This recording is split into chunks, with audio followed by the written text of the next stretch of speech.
आज हम ऐसे मुद्दे पर बात करेंगे जो इंडिया और पाकिस्तान के बीच चल रही है।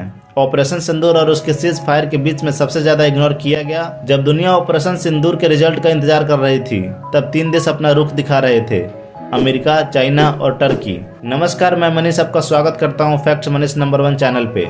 फिलहाल ऑपरेशन सिंदूर टेम्परेरी होल्ड पर है। इंडिया ने अपना मिशन अचीव करने के बाद पाकिस्तान के साथ सीज फायर को एग्री कर लिया, लेकिन इस पूरे ऑपरेशन के बीच सबसे ज्यादा लाउड स्टैंड लिया अमेरिका ने। चाइना ने भी अपना स्टेटमेंट दिया, लेकिन इस पूरे ऑपरेशन के बीच सबसे ज्यादा लाउड स्टैंड लिया अमेरिका ने। चाइना ने भी अपनी स्टेटमेंट दिया, लेकिन जो सबसे ज्यादा कंफ्यूजिंग स्टैंड था वो था तुर्की का। यूएस ने कहा कि हम दोनों देशों के बीच शांति चाहते हैं, इसलिए दोनों ही देश सीज फायर कर दे, लेकिन उनका पूरा प्रेशर कहीं न कहीं पाकिस्तान की तरफ ही था, ऐसा लोग कह रहे हैं। लेकिन चाइना ने हमेशा की तरह ही इनडायरेक्ट सपोर्ट किया पाकिस्तान को वेपन्स दिया, ड्रोन्स दिया, यहाँ तक कि डिप्लोमेटिक सिल्स भी दिया। भारत को चाइना से यही एक्सपेक्टेशन है। भारत को पता है कि चाइना सिर्फ और सिर्फ पाकिस्तान का साथ देगा। चाइना भारत के साथ तो कभी नहीं खड़ा होगा। लेकिन सबसे अजीब रुख भारत को देखने को मिला वो था टर्की का, जो पाकिस्तान के नैरेटिव को ओपनली पुश कर रहा था, जिसके लिए सोशल मीडिया पर #बाइकआउट टर्की ट्रेंड कर रहा था। लेकिन सवाल अभी भी ये है कि why Turkey hates India. Turkey भारत से नफरत आखिर क्यों करता है? अभी हाल ही में टर्की के प्रेसिडेंट रिसेप तैयब एर्दोगन ने एक स्टेटमेंट दिया। पहले आप ये उनके स्टेटमेंट सुनिए। The nefarious terror attack or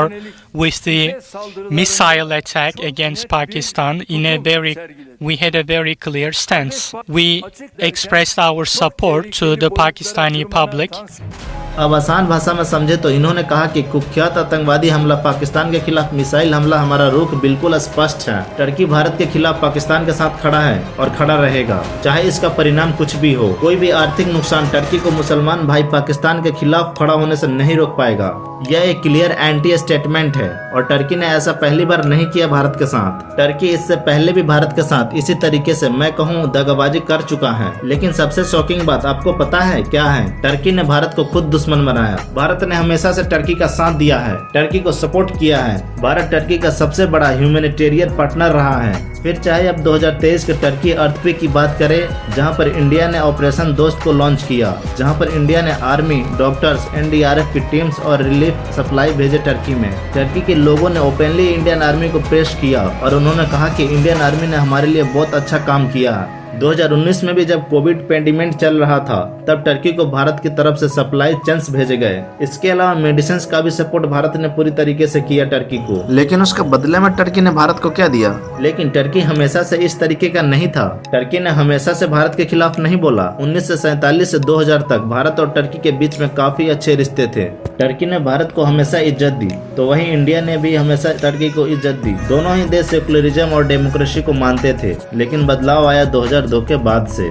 कहीं ना कहीं एक सॉफ्ट शिफ्ट, जिसे हम कहे, वो 2002 के बाद से देखने को मिला।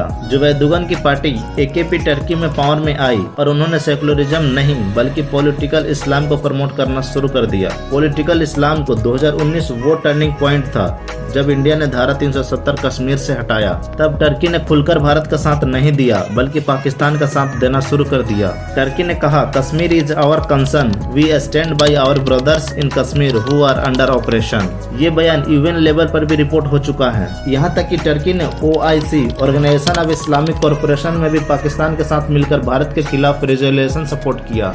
ये सिर्फ एक डिप्लोमेटिक स्टेटमेंट नहीं है, बल्कि ये क्लियरली एक एंटी इंडियन नैरेटिव है, जो पाकिस्तान के साथ साथ टर्की भी जिसका साथ दे रहा है। टीआरटी वर्ड टर्की का एक स्टेटमेंट मीडिया है जिसने इंडिया के खिलाफ डॉक्यूमेंट्री चलाई। OIC में कई बार एंटी इंडिया रेवलाइजेशंस को सपोर्ट किया टर्की ने। तो तब से 2019 से लेकर खुलेआम जो है पाकिस्तान का समर्थन टर्की करता आ रहा है। लेकिन सवाल ये है कि पाकिस्तान के पास खुद कुछ नहीं है, तो आखिर टर्की को क्या मिल रहा है पाकिस्तान के समर्थन करके? क्योंकि भारत ने तो हमेशा टर्की के साथ अपनी अच्छी बनाई, अच्छी निभाई, लेकिन टर्की ने क्यों पाकिस्तान को चुना भारत के ऊपर? तो इसका सबसे बड़ा कारण जो है वो है इस्लामिक लीडरशिप। एर्दोगन मुस्लिम वर्ल्ड में अपनी एक बहुत अच्छी एक इमेज बनाना चाहते हैं, जैसे एक खलीफा की थी। अगर उस तरीके से हम कहें, पाकिस्तान का जो कश्मीर वाला इशू है उसको उन्होंने एक इमोशनल पॉलिटिशियन वेपन्स के तौर पे यूज किया। इस्लामिक वर्ल्ड में अपनी अच्छी इमेज बनाने के लिए टर्की ने पाकिस्तान का साथ दिया। मिलिट्री डील्स जैसे कि ड्रोन्स, टेक्नोलॉजी, वर्शिप और आर्म्स की सप्लाई किया।